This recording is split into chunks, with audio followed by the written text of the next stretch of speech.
Imagine a still, frozen world. It's ancient, about 4.5 billion years old. It's barely heated by the rays of the sun and covered with a thick layer of ice. This world is smaller than our moon, but a bit larger than Pluto. Its name is Europa, the sixth satellite of Jupiter and one of the biggest moons in the solar system. But the coolest thing about this faraway place, it might host life. Astronomers consider Europa one of the most promising places in the solar system to search for new life forms. All because this moon has a huge saltwater ocean with a depth of 40 to 100 miles. Yes, it is hidden under a layer of ice that is estimated to be from 10 to 20 miles thick. But it is still potentially habitable. Astronomers claim that plumes of water erupt from cracks in the ice shell and release the contents of the moon's ocean into space. Of course, it's going to be challenging for any life-seeking missions to access such a deep environment. On the bright side, scientists already have some evidence that there are way shallower pools that probably lie much closer to the surface of the moon. They might be located even less than 1 mile under the ice. And there are two great things about this news. First of all, it boosts the odds of life existing on Europa. And secondly, if it's true, it can make it easier for future missions to find these life forms, if there are any.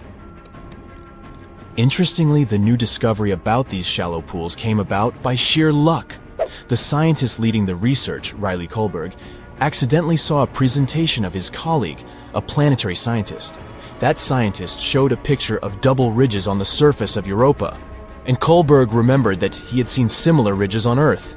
But while such formations are rare on our planet, they are way more numerous on Europa. The following studies suggested that the ridges on Jupiter's moon might be the result of a specific cycle, similar to that on Earth. In this cycle, liquid water freezes and then thaws inside an ice sheet, which is a rather high-pressure environment. This causes the sheet to move upward over and over again, creating a two-peaked structure. Or at least that's what happens on Earth.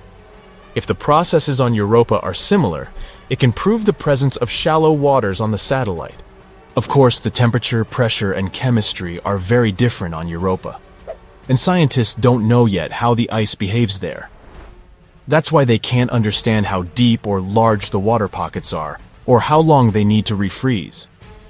But what is more or less clear is that such under-ice environments on Europa are very likely to be protected from Jupiter's harsh radiation battering the satellite's surface, which in turn increases the chances of life existing on Europa. Now, can we get back to the fact that the ocean on Europa seems to be salty? Red streaks on the satellite's surface might have this color due to their chemical content. They're likely a frozen mixture of water and salts. This is quite unusual because such a composition doesn't match any known substance here on Earth. As for yellow spots on Europa's surface, those might be caused by the presence of sodium chloride. You know this substance as good old table salt. Scientists tried to recreate the conditions on Europa in a lab. They discovered that by combining water, table salt, freezing temperatures, and high pressure, they could get a new kind of solid crystal. This substance might exist both at the bottom of Europa's ocean and on the moon's surface. But besides this information, researchers are in the dark. Hopefully, we'll find the answers to some of these questions around 2030. That's when a mission called Europa Clipper, which is going to be launched by NASA, will probably reach Europa. The mission is going to have several close flybys and figure out if any form of life can exist on the moon. The European Space Agency's JWST, which stands for the Jupiter Icy Moons Explorer, is going to visit Europa in the next couple of years too. But Europa isn't the only place in the solar system that might host or once hosted life. In 2003, Mars Express, a spacecraft launched by the European Space Agency, discovered methane in the atmosphere of Mars. On our planet, the biggest part of this gas in the atmosphere is produced by living creatures, for example by cattle digesting food. However, scientists think that methane was stable in the Martian atmosphere for about 300 years. And then, in 2006, the methane almost entirely vanished from the red planet, and it happened 600 times faster than researchers' models accounted for. The question, what or who generated the gas, and where did it go? Another Martian mystery is microbes that may be sleeping beneath the surface of Mars. There, they might have been protected from the harsh radiation coming from space for millions of years. Scientists simulated the conditions on Mars in a lab to check if it could possibly be true. And they were amazed to find out that bacteria could easily survive in such conditions for 280 million years. Which means that if life existed on Mars, we could find the evidence in the planet's subsurface by drilling into the Martian soil. Right now, there is no flowing water on Mars, and cells or spores would simply dry out. Plus, the surface temperature is similar to that of dry ice.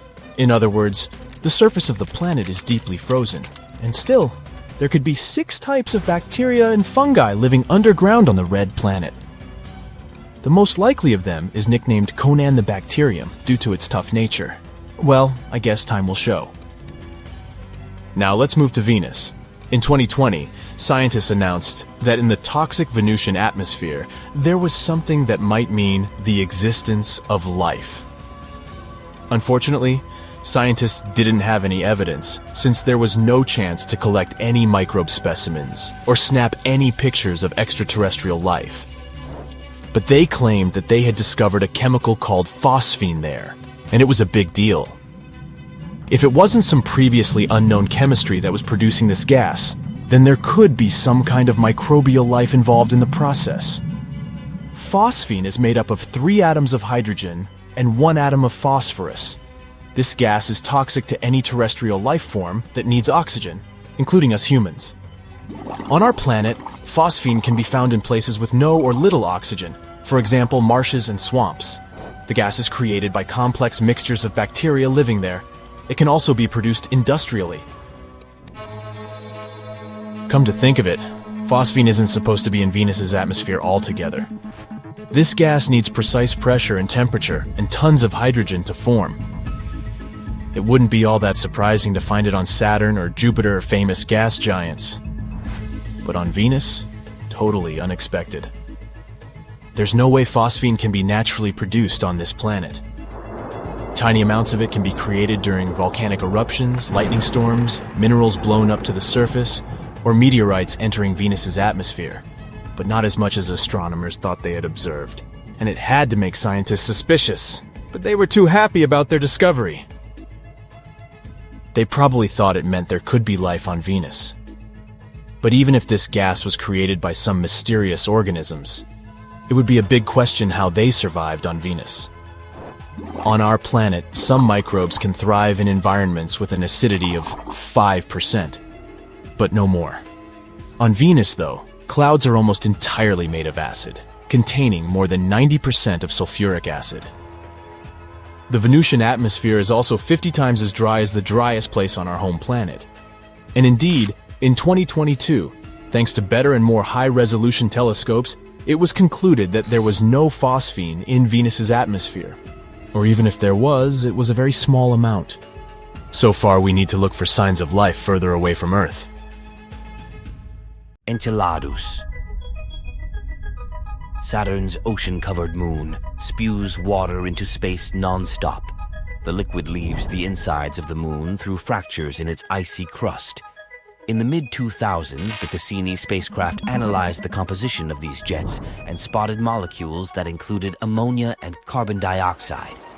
Both compounds are crucial for the existence of life on Earth. But recently, scientists have made another analysis of the Cassini samples.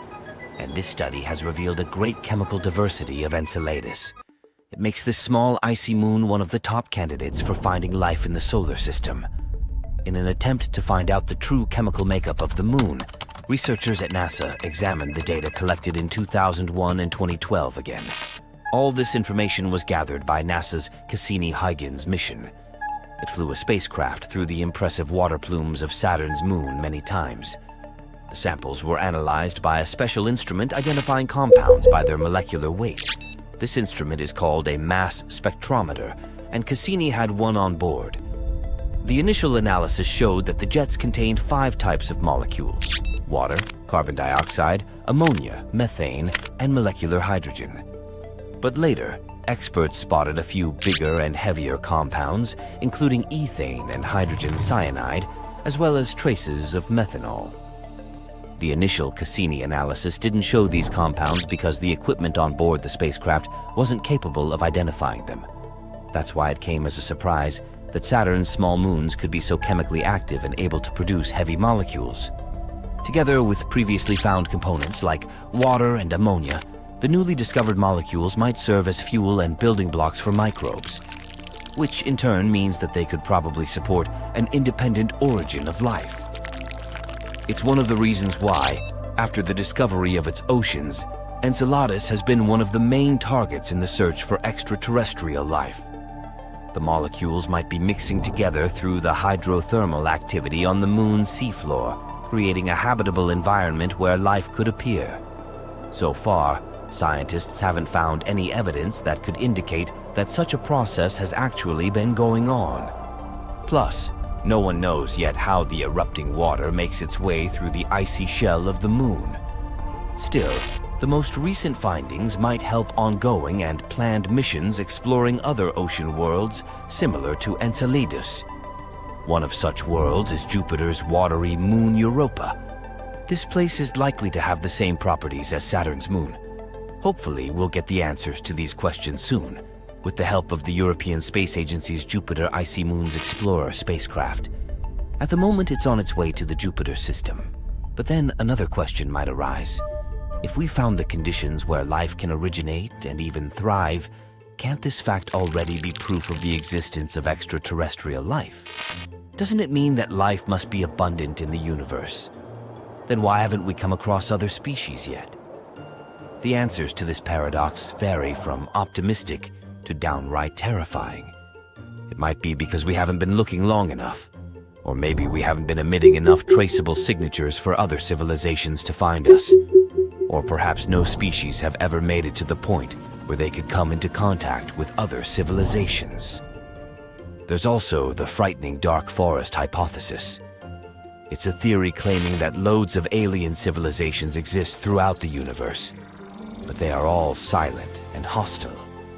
They try to maintain their undetectability for fear of getting destroyed by another unfriendly species. So, following this hypothesis, we can presume that any spacefaring civilization must view other intelligent forms of life as an inevitable threat, and the best course of action is to hide its existence altogether. This makes the cosmic electromagnetic spectrum eerily quiet, with no evidence of any intelligent extraterrestrial life. This way, the universe can be compared to a dark forest filled with armed hunters wandering among trees like ghosts. Consider now Enceladus, Saturn's icy moon, one of the most promising places to look for life outside Earth. Scientists have just detected the last one of the 6 necessary ingredients for its formation: phosphorus. This rarest element has been discovered in an ocean on Enceladus. This rare element helps make the soil fertile on Earth. But the concentration of this mineral in the hidden seas on the distant moon might be from 100 to 1,000 times greater than in the oceans of our home planet. It might be because Enceladus's ocean is rich in carbonates, just like soda water, and this soda water is likely to dissolve the phosphates in the moon's rocks. The new discovery also suggests that on other icy moons of Saturn, like Titan, the waters may be loaded with phosphorus too. Why are scientists so excited about this mineral? Well, phosphates, which are compounds that contain phosphorus, are crucial components of life on Earth. DNA, RNA, and cell membranes contain them. But among those 6 elements required for life, which are carbon, hydrogen, nitrogen, oxygen, phosphorus, and sulfur, phosphorus is the least common.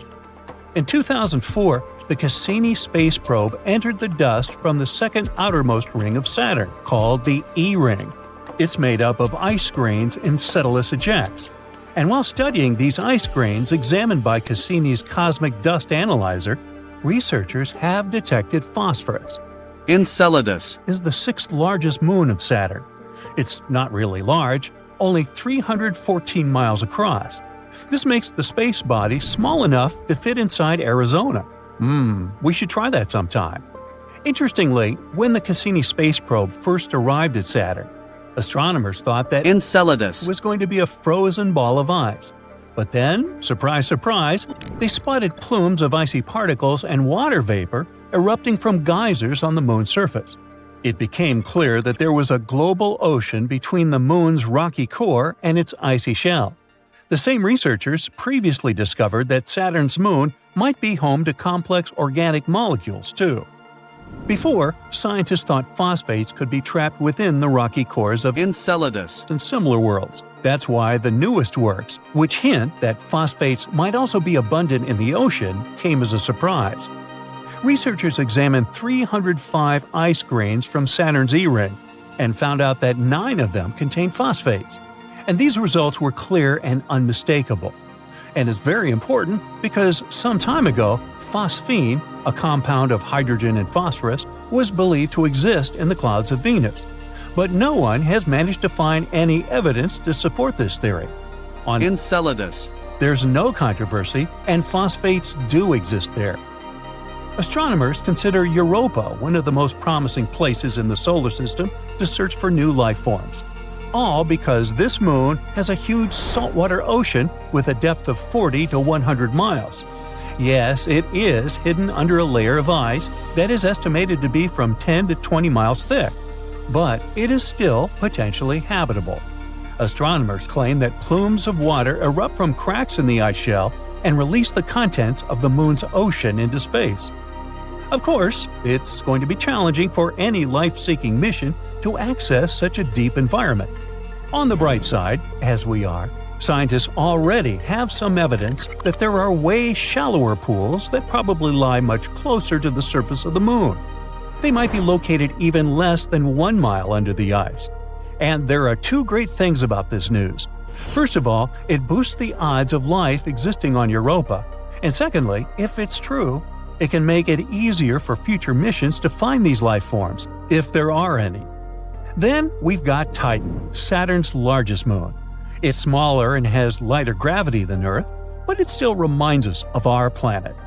Like on Earth, nitrogen dominates its atmosphere. Titan is the only other world in our solar system with lakes and rivers. These water bodies are made of hydrocarbons, methane, and ethane. There's also a subsurface ocean of water, but it's located very deep down, and no one has figured out yet if this ocean makes contact with anything under the surface. If it does, it could provide fuel for life after mixing with complex chemistry on the surface. But Enceladus and the other icy moons aren't the only place in the solar system that might host or once hosted life. In 2003, Mars Express, a spacecraft launched by the European Space Agency, discovered methane in the atmosphere of Mars. On our planet, the biggest part of this gas in the atmosphere is produced by living creatures, for example, by cattle digesting food and emitting, gas. However, scientists think that methane was stable in the Martian atmosphere for about 300 years. And then, in 2006, the methane almost entirely vanished from the red planet. And it happened 600 times faster than the researchers' model accounted for. The question? What or who generated the gas, and where did it go? Another Martian mystery is microbes that might be sleeping beneath the surface of Mars. There, they might have been protected from the harsh radiation coming from space for millions of years. Scientists simulated the conditions on Mars in a lab to check if it could possibly be true. And they were amazed to find out that bacteria could easily survive in such conditions for 280 million years. Ooh, that's a long shelf life. This means that if life existed on Mars, we could find the evidence in the planet's subsurface by drilling into the Martian soil. Right now, there is no flowing water on Mars, and cells or spores would simply dry out. Plus, the frozen temperature is similar to that of dry ice. In other words, it's deeply frozen. Let it go. And still, there could be 6 types of bacteria and fungi living underground on the red planet. The most likely of them is nicknamed Conan the Bacterium due to its tough nature. Well, I guess time will show. Anyway, if we don't find life outside Earth in our solar system, we could probably look for it on exoplanets, which is what planets outside our star system are called. Some of them look very promising. The closest to Earth exoplanet is Proxima Centauri b. It's a mere 4.2 light-years away from Earth. Recently, astronomers have found out that this world might resemble Earth even more than they previously thought. It's just 17% more massive than our home planet. It orbits a star that is dimmer and less massive than the Sun. Proxima Centauri b is in the middle of the star's habitable zone. This means that the chances of liquid water and life might exist on the planet. It looks like the exoplanet is tidally locked with its parent star. One of its sides faces the star at all times, and the other is always in the darkness. Scientists haven't figured out yet whether the planet has an atmosphere, is traveling too close to its star, and completes one orbit within 11 Earth days. The radiation from the star might be pulling the planet's air away. If this is the case, Proxima Centauri b isn't likely to have liquid water on its surface. Gliese 832c is 16.2 light-years away from Earth. In the cosmic scheme of things, it's a stone's throw away. This exoplanet is 5 times as massive as Earth and travels much closer to its parent star. That's why a year on this planet lasts a mere 36 days. But since this star is a red dwarf, much cooler and dimmer than the Sun, Gliese 832c gets as much light and heat as our planet. At the same time, it's still unclear if it's similar to Earth. The planet probably has a much thicker atmosphere that creates a runaway greenhouse effect. This phenomenon occurs when a planet absorbs more heat from its host star than it can release back into space. This means that Gliese 832c is more likely to resemble scorching hot Venus rather than the relatively cool Earth. Hey, I'm cool with that. Titan is Saturn's largest moon. It's also the second largest moon in the solar system, after Jupiter and Ganymede. And it's the only moon with clouds and a dense planet-like atmosphere. But the coolest thing? This moon might help us understand how life appeared on Earth, and for us to understand whether you like such videos or not. Please put a like and subscribe to the channel. Your support is important to us. Thank you. Astronomers say that the conditions on Titan might be almost the same as those on Earth in its early years. The only significant difference is that, being closer to the Sun, Earth has always been warmer. Titan is surrounded by an orange haze, which had kept the moon's surface a mystery for astronomers up until 2004. That's when the Cassini mission arrived there. Now we know that Titan's atmosphere extends about 370 miles high. That's a lot higher than the atmosphere of our planet. Because of this atmosphere, Titan was believed to be the largest moon in the solar system for a long time. But the most exciting fact about Titan's atmosphere is that it's full of organic compounds. If they were discovered on our planet, they would definitely mean life. Now, the atmosphere of Titan is mostly nitrogen mixed with a bit of methane and other organic compounds, which form when sunlight destroys methane. But if sunlight keeps destroying methane, how does this gas appear in the atmosphere again and again? On Earth, it's life itself that restores the supply of methane, since it's a byproduct of the metabolism of many organisms. So, can we conclude there's life on Titan? This distant moon isn't the most pleasant place to settle down. It's too cold for liquid water to exist on its surface. And still, Titan has rivers, seas, and lakes of liquid hydrocarbons, such as methane and ethane. The largest of them are hundreds of feet deep and hundreds of miles wide. Beneath the thick crust of the moon, there is a more liquid ocean consisting primarily of water rather than methane. After a series of laboratory simulations, scientists concluded that there might be enough organic material on Titan for a chemical evolution to begin. It could be similar to the one that started life on Earth. But for that to happen, there must be liquid water on the moon for longer periods of time than what we observe now. And still, it might be another proof supporting the idea of a liquid water ocean under the frozen isolation layer.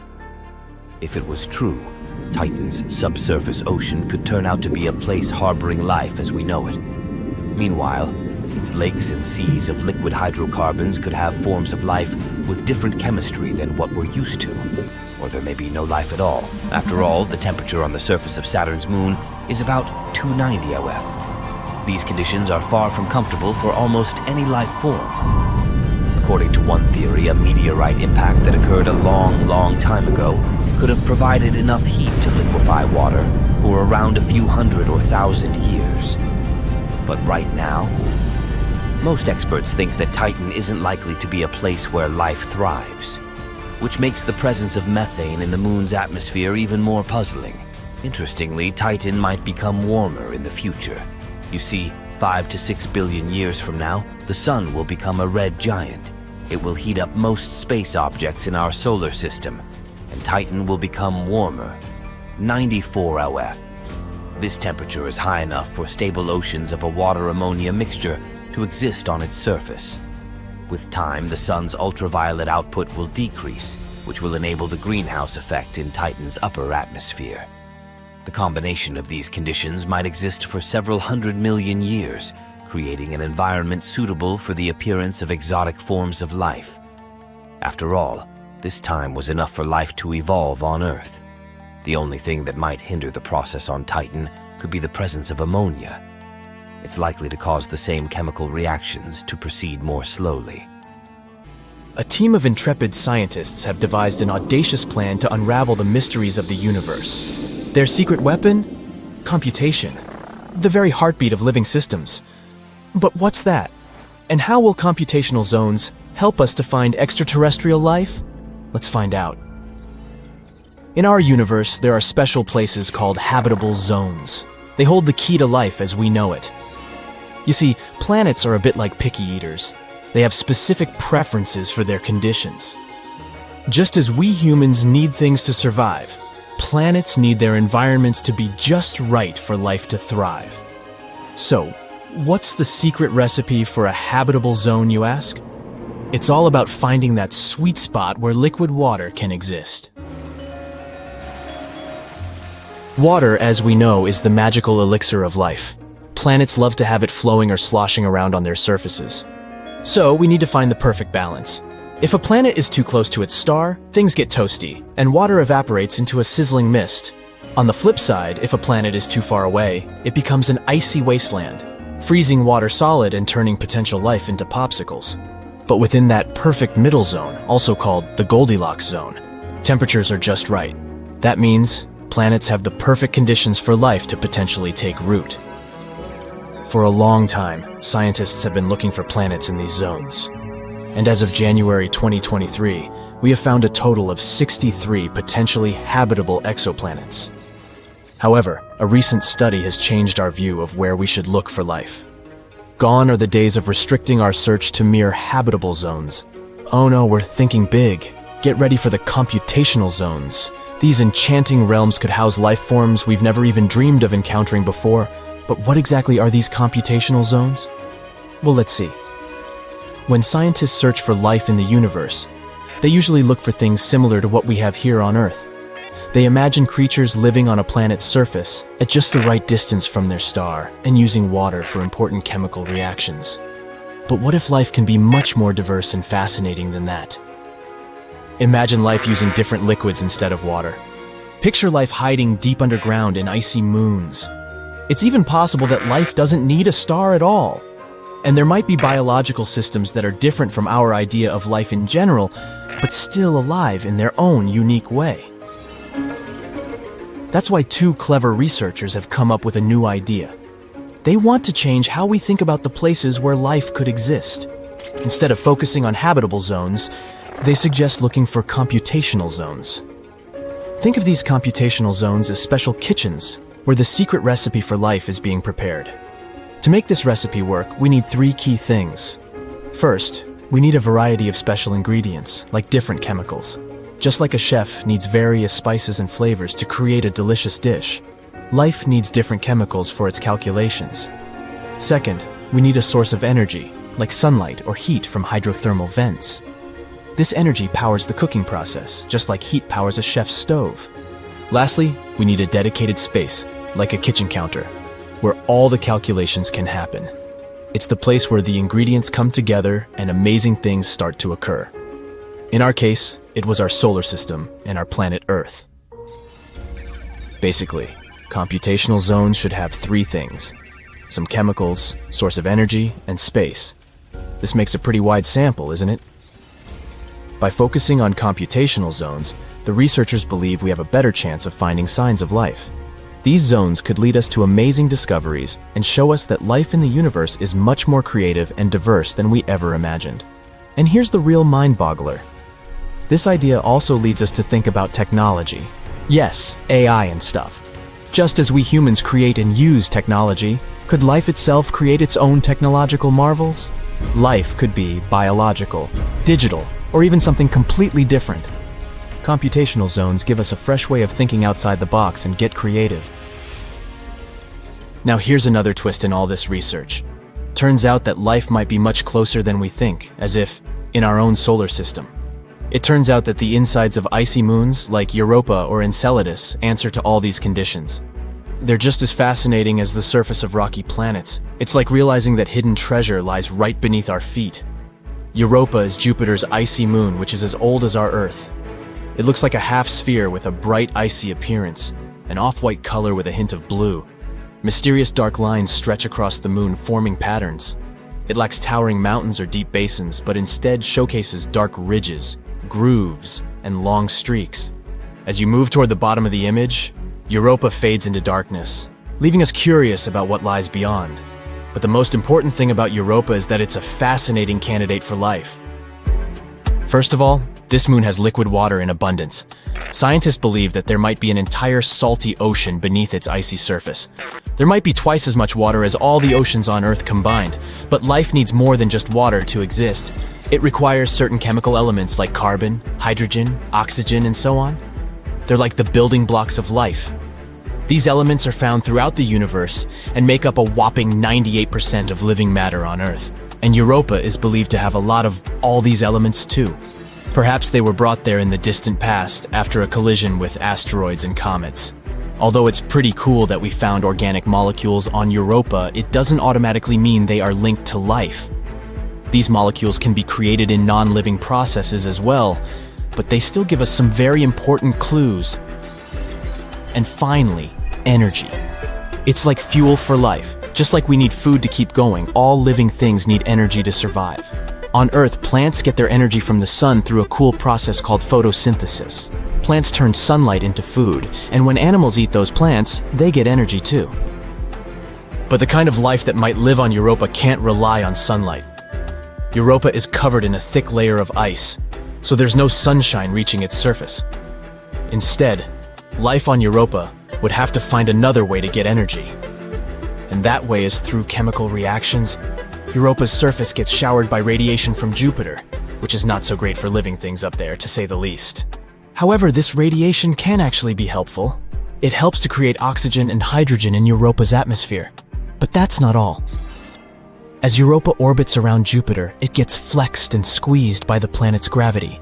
This flexing generates heat, just like how bending a paperclip can make it warm. The heat from this process can provide energy for life too. So as you can see, Europa's potential life forms have to get creative. But this little moon still has a very high chance of supporting life. It's a fascinating and mysterious world out there. And Saturn's moon Enceladus is also an exciting place where life could thrive. But detecting this life is no easy task. The moon is covered by a thick ice shell with a super deep ocean beneath. Even here on Earth, that would be a huge challenge, let alone on a moon halfway across the solar system. Enceladus is nothing like Earth, so don't expect to find cows and butterflies there. But it would have its own unique ecosystem. Some organisms that rely on chemical reactions for energy. Although life on Enceladus, if it exists, might be extremely scarce. But regardless, we should keep exploring it. Any findings would be helpful for our future missions. All these new discoveries open new possibilities and fuel our curiosity about life beyond our planet. Who knows what exciting discoveries await us in the vast universe? Let's keep exploring and find out. Ah, well-deserved vacay, finally. This time you're off to see something new. It's an ocean on one of the Uranus's moons. Alright, just kidding. This destination is not a vacation spot yet. But yeah, there are definitely some impressive oceans out there. Hey, don't say you thought oceans can only be found on Earth. But before diving into Uranus Moon's oceans, let's talk about Uranus itself first. The seventh planet from the Sun, and the coolest cat in the solar system. It's got 27 moons, and 4 of them might technically have oceans. That's more than most people have, friends. All these moons are like Uranus's mini-me's. They tilt at the same crazy angle as their parent planet, 98 degrees to be exact. And Uranus is so unique that it orbits the Sun on its side. That means its equator is almost at a right angle to its orbit. Talk about rebellious. But why is Uranus like this? Well, some astronomers reckon it's because it got knocked on its side by a massive collision with another planet. And that impact might have actually created Uranus's moons. Fun fact, those moons have pretty particular names. Instead of mythical figures, most of them are named after Shakespearean characters. I mean, who needs Zeus when you've got Juliet and Desdemona? Discovering these moons isn't easy. They're super dark and located billions of miles away from the Sun. It's like trying to find a needle in a haystack, except the needle is smaller than your pinky finger. These 27 satellites are divided into 3 groups: 13 inner moons, 5 major moons, and 9 irregular moons. The irregular ones are rebels with retrograde orbits, while the others are prograde and go with the flow of Uranus. The big boys are Miranda, Ariel, Umbriel, Titania, and Oberon, and they're all in Uranus's equatorial plane and are big enough to be round. They've got craters and canyons and cliffs. Oh my. These moons also formed from a giant impact that tilted Uranus on its axis. That's why they're all tilted too. And because of that tilt, they have crazy seasonal cycles just like Uranus itself. But we haven't found all of Uranus's moons yet. The little irregular ones are sneaky and hard to detect, so who knows how many more there could be. But let's talk about the really cool stuff. What these moons are made of. We're not entirely sure, but we think they're made of rock and ice. Miranda is the most icy one, while the inner moons are probably just dusty. And the ones beyond Oberon's orbit, they're likely captured asteroids that could be rocky, or icy, or who knows what. But here's what really sets Uranus's moons apart. They're all tilted together with Uranus. That's wild. Exploring these moons could teach us so much about how ocean worlds form and stay active. Titania is the biggest moon of Uranus, but it's still less than half the size of Earth's moon with a diameter of about 1,000 miles. It's also the 8th heaviest moon in the whole solar system. They named it after the fairy queen in A Midsummer Night's Dream. Titania's color is gray, and it has some shiny patches that scientists think are frost. It's made up of a mix of ice and rock, just like all the other moons close to Uranus. Oberon is the next biggest moon of Uranus, named after the fairy king in Shakespeare's play. It's almost the same size as Titania, and also has a half-ice/half rock composition. But Oberon's surface is way more cratered than the other Uranian moons. Umbriel and Ariel are the 3rd and 4th largest moons of Uranus, with diameters of 726 miles and 718 miles respectively. Umbriel is named after a bad spirit in an old poem, and it's the darkest of all Uranus's big moons. It only reflects 16% of the light that hits it. Scientists don't know why it's so dark, but they think a bright ring around a crater might be caused by frost deposits. Ariel is the brightest of all Uranus's big moons, and it reflects over a third of the light that hits it. It's named after characters in both Pope's poem and Shakespeare's play. Ariel looks like the youngest moon because it only has a few small craters from recent collisions. Miranda is the smallest of all these big moons with a diameter of about 292 miles. NASA says it looks like it's made up of parts from different bodies, like a Frankenstein's monster. Miranda has 3 big features called coronae that are unique to it.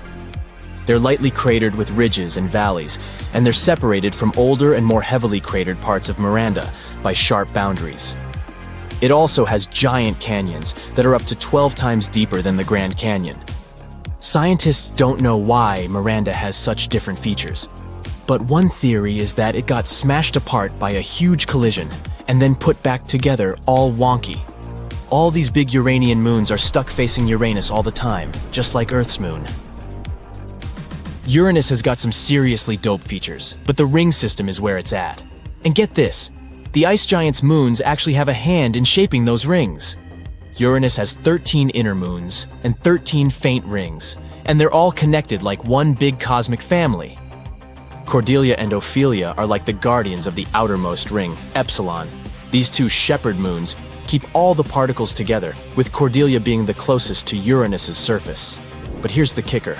There are at least 8 other tiny satellites hanging around in that area, making things super crowded. NASA is still scratching their heads trying to figure out how they don't all crash into each other.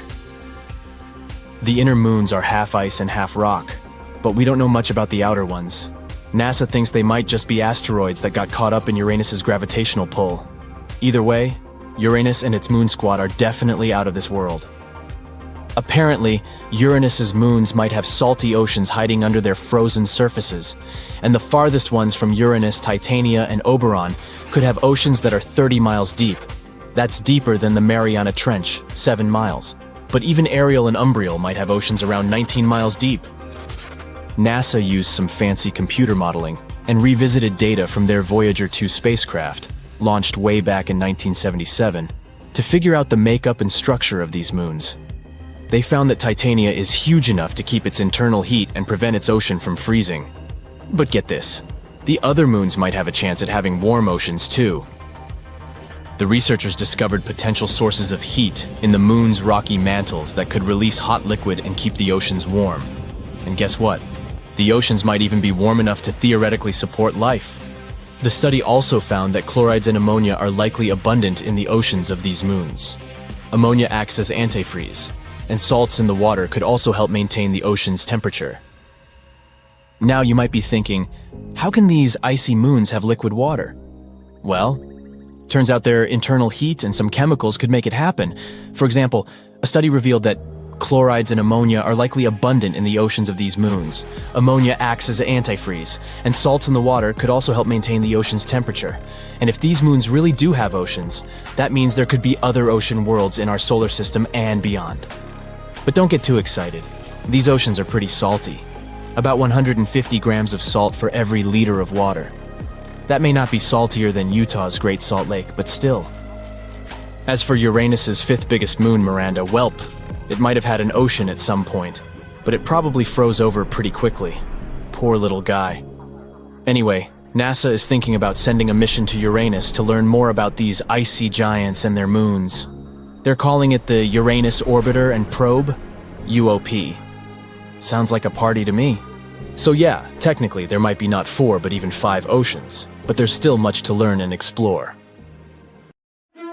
It was January 7th in 1610 when Italian astronomer Galileo Galilei made an astonishing discovery using his homemade telescope. 4 moons orbiting the planet Jupiter. By the way, these days you can make your own version of his telescope using cardboard tubes, lenses, and some superglue. The main point of this DIY telescope is to place 2 lenses at the correct distance from each other. You'll need 2 lenses. One lens should be concave, the other one convex. So one lens is curved out and the other one is curved in. Galileo's initial telescope was able to magnify objects approximately 8 times. He continued to improve it until it reached about 20 times the magnifying power. But let's get back to the main story, shall we? When he first looked at those 4 moons of Jupiter, he believed he was simply looking at a bunch of stars. But he soon noticed that these space objects seemed to be moving in a regular pattern. It took him a couple of weeks to figure out that what he was looking at were not stars, but moons circling Jupiter. Galileo initially named those moons 1, 2, 3, and 4. But let's face it, those weren't the most creative names. As more moons in our galaxy were discovered later, the numerical system for naming them became confusing and impractical, so it lasted for just a few centuries. So, these days, those 4 satellites, Jupiter's largest, are named Io, Europa, Ganymede, and Callisto. They're collectively known as the Galilean moons to honor the man who first noticed them. Galileo's discovery was crucial for our later understanding of astronomy. It was initially believed that other objects revolved around the Earth since it was seen as the center of the universe. We now know that there are hundreds of moons in our solar system. However, large moons, like those discovered by Galileo Galilei, are not so commonly stumbled upon. A moon is considered large when it's the size of our planet or bigger. Ganymede, for instance, is bigger than Mercury. We basically call Ganymede a moon just because it orbits Jupiter. Otherwise, it has all the other characteristics of a planet. It's no surprise that Jupiter has the biggest moons in the area. It beats all the other planets in our solar system in both size and mass. So no wonder it pulled in a lot of other objects towards it. Jupiter is believed to have in total almost 80 moons, with only 53 of them being given official names until today. The first of those Jupiterian moons to be discovered by Galileo was Io. What sets it apart is the fact that it has a lot of volcanoes. Io is the only space object to have active volcanoes in our solar system, apart from Earth. It's also nicknamed the Moon of Fire and Ice because of its sulfur dioxide snowfields. Io's outer layer is splotchy, featuring multiple colors like orange, black, yellow, white, and red. That's probably the reason why NASA described it as a giant pizza covered with melted cheese and splotches of tomato and ripe olives. Because of that sulfur, though, Io doesn't smell that appetizing, something similar to a rotten egg. There are more than 100 mountains on the surface of this moon. They are a lot larger than those we see on Earth, some being bigger than Mount Everest. On average, these mountains are 4 miles tall and 98 miles long. Because of those active volcanoes and the intense radiation on Io, there's little chance that life as we know it could exist here. But hey, who's to say it can't have life the way we don't know it? Next on the list of Galilean moons is Europa, the smallest of the four. It's comparable in size to the moon. Europa has an entirely icy surface, with just a bunch of craters scattered here and there. Because of that outer layer, Europa is very reflective, making it one of the brightest moons out there. As for its age, scientists believe its surface to be somewhere between 20 to 180 million years old. Europa is about 4.5 billion years old. What lies beneath that icy surface is impressive. It may even hold the secret to life outside Earth. Ice forms here in two ways. The first is through congelation, a rather self-explanatory process. Ice just grows as the surrounding environment gets colder and colder. The other method, though, is a lot more fascinating. A layer of supercooled water found under the ice shell reacts when agitated. It then generates these crystals that make it look like it's snowing in reverse, floating upwards to the ice sheet they sit under. You can recreate this environment yourself at home. Take a bottle of purified water and place it into the freezer. If you don't have purified water anywhere near, just boil some water a couple of times to get rid of as many impurities as possible. Since there won't be any particles inside, once in the freezer, it won't turn solid. But if you take the bottle out of the freezer and give it a shake, the impact will make the water rapidly crystallize, transforming it into a slush-like consistency. There may be water on Europa, but there's little evidence so far that life exists on this moon. However, it's one of the highest candidates in the solar system for potential habitability. Some sort of life forms could adapt to live there in its under-ice ocean. That environment is most likely similar to what we can find in our planet's hydrothermal vents hidden deep within our oceans. The amount of oxygen in Europa's atmosphere is very little, but in 2013, NASA gave away some cool evidence. This yet again supports the theory that there's potential for life on this moon. It seems that Europa might be venting water into space. If this is confirmed by future observations, it could also mean that Europa is geologically active. It could also come in handy if we'd manage to study water sources one day. The largest of those Galilean moons is Ganymede. It's also the biggest moon in our solar system altogether. It's a low-density space object similar to Mercury in size, but having only half of its mass. However, Ganymede is the only moon out there to feature its own magnetic field. It's quite small though, and we can barely notice it from Earth since it's overshadowed by Jupiter's much more powerful magnetic field. Another cool aspect of Ganymede is that its atmosphere contains oxygen. Don't get too excited, it's not nearly enough to support any life forms living there. Back in December 2021, a 50-second audio clip was released, which was previously recorded by NASA's probe on its Ganymede flyby.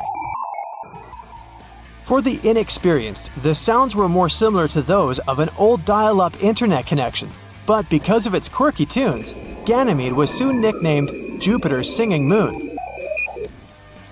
Finishing up the list of Galilean moons is Callisto, or the most heavily cratered object in our solar system. What's interesting about this moon is that its landscape has barely changed since it formed, and scientists are still debating why this is happening. Most other space objects go through loads of changes throughout their lifetimes because of events such as collisions with other objects, changes in orientation or speed, or chemical reactions happening on their surface. Callisto is also about the size of the planet Mercury, but it has a lower density. Jupiter's magnetic field has a lesser impact here, since Callisto is the furthest from the giant planet. Its surface is estimated to be a staggering 4 billion years old. As opposed to Io, Callisto is not geologically active, but scientists believe there might be an ocean hiding underneath the moon's surface, which may potentially harbor life. The fact that it's less impacted by Jupiter's magnetic field means that it features low levels of radiation. Given this suitable environment, we may one day end up setting a human base for future explorations here.